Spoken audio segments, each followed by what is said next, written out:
नमस्कार, जय महाराष्ट्र. मी डॉक्टर अनिल फळे. अखेर AIBने अजितदादा पवार यांच्या अपघाताविषयीचा त्यांच्या पद्धतीने तांत्रिक अहवाल जो सादर केला आहे, 1 महिनाभरानंतर जो सादर केला आहे तो प्राथमिक अहवाल आहे. अंतिम अहवाल येण्यास बराचसा वेळ लागणार आहे. आता रोहित पवार यांनी जे मुद्दे तांत्रिक, राजकीय, गुन्हेगारी असे सगळेचे उपस्थित केले, या प्राथमिक अहवालामुळे रोहित पवार यांचं समाधान होणार आहे का आणि महाराष्ट्रातल्या तमाम जनतेचं समाधान होणार आहे का, तर ते अर्थातच नाही असं त्याचं उत्तर आहे. तांत्रिक अहवाल आहे.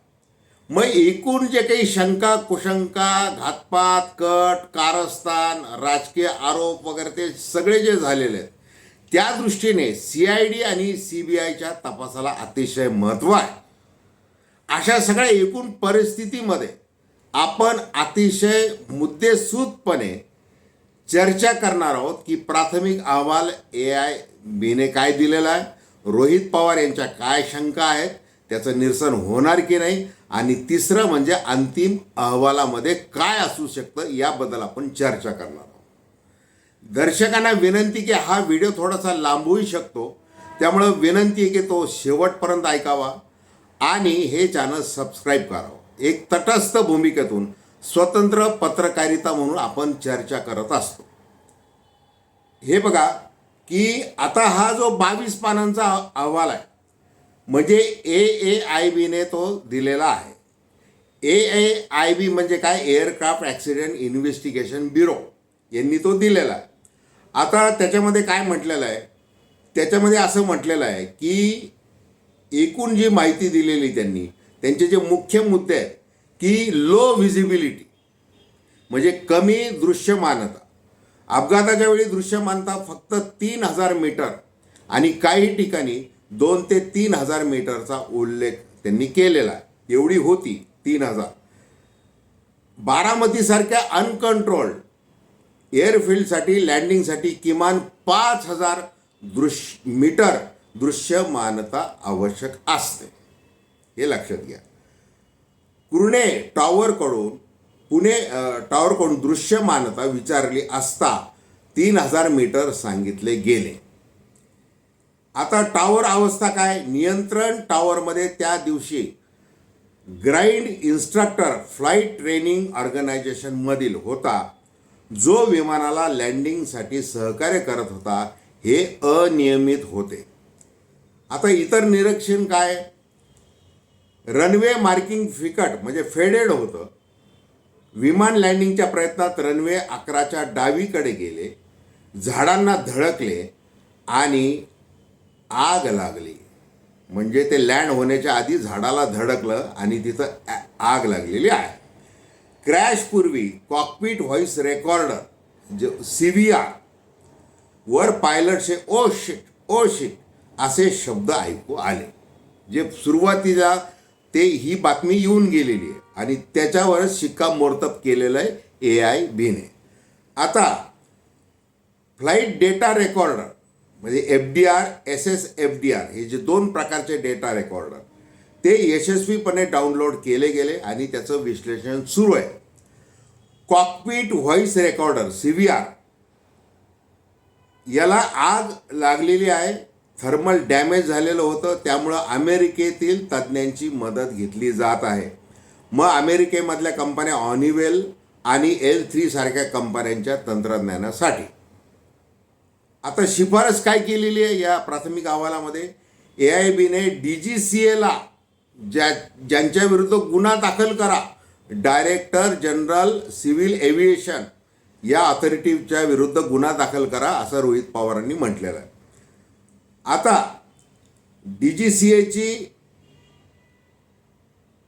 DGCAची भूमिका आणि इतर अपडेट्स काय आहेत की एकतर AIBने DGCAला सांगितलेलं आहे की तुम्ही जे आहे की हे एअरफील्डवरचं ऑपरेशन निरीक्षण वाढवलं पाहिजे, नंतर सुरक्षा सुधारली पाहिजे असं सांगितलेलं आहे.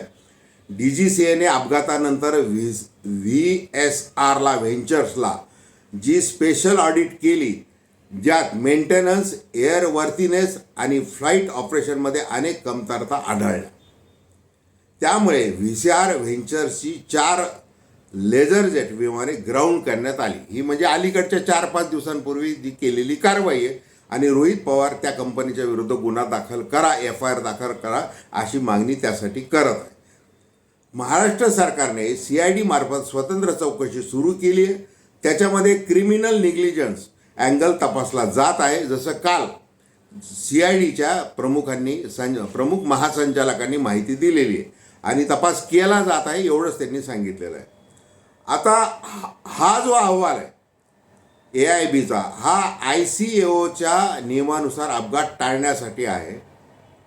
अंतिम अहवाल नंतर येईल. हा प्राथमिक अहवाल आहे, त्याची पूर्ण कारणे अजून स्पष्ट झालेली नाहीत. आता रोहित पवार यांनी जे काही निवेदन केलेलं आहे, 3 पत्रकार परिषदा घेतल्या आणि वारंवार ते प्रसारमाध्यमांशी बोलत आहेत. आणि मरीन ड्राईव्ह किंवा बारामती पोलीस ठाण्यामध्ये गुन्हा काही तो FIR काही नोंद केला गेलेला नाही. त्यामुळं हा जो अपघात आहे, राज ठाकरेंच्या भाषेत सांगायचं तर धोक्यामुळे झाला की धोक्यामुळे झाला, हा प्रश्न कायम आहे, हे लक्षात घ्या. आता तांत्रिक पद्धतीने आपण काही नोट्स वाचू.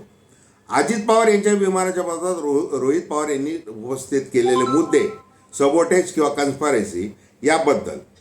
तर AIBच्या प्राथमिक अहवालाने जो आज सादर केलेला आहे, शंकांचे निरसन कितपत होतं, तर हा प्राथमिक अहवाल प्रिलिमिनरी 22 पानांचा आहे, जो तांत्रिक निरीक्षणे फक्त आणि प्रारंभिक डेटावर आधारित आहे.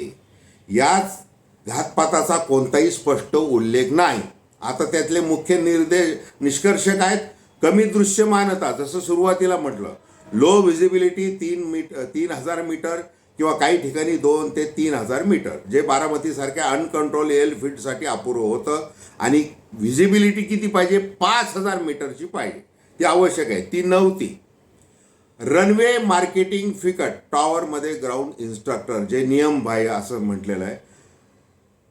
आता हे जे रनवे आहे तिथं काही बरीचशी वाळू वगैरे बरीचशी घाण पडलेली, म्हणजे तिचं काही तिथं रनवे असा नीट तो मार्क केलेला नव्हता, हे सांगितलेलं आहे. नंतर विमान रनवेच्या डावीकडे गेलं, झाडाला धडकलं आणि आग लागलेली आहे.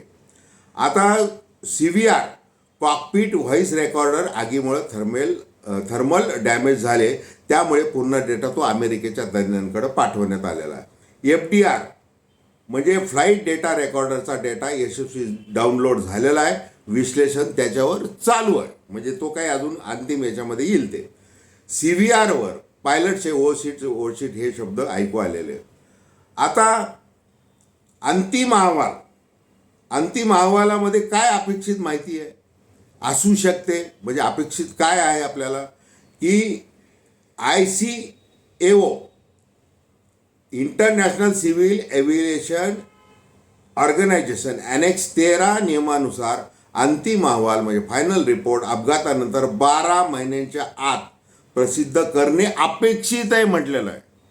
म्हणजे जसा हा AIBचा अहवाल याला 1 महिना लागला, तसा आता पुढचा जो अंतिम अहवाल आहे तो यायला 12 महिने किमान लागणार आहे, म्हणजे वर्षभर लागणार आहे आणि कदाचित ते लांबू देखील शकतं, असं त्याच्यामध्ये म्हटलेलं आहे. म्हणजे या प्रकरणात जानेवारी 2027 पर्यंत किंवा त्यापूर्वी अंतिम अहवाल येण्याची शक्यता आहे.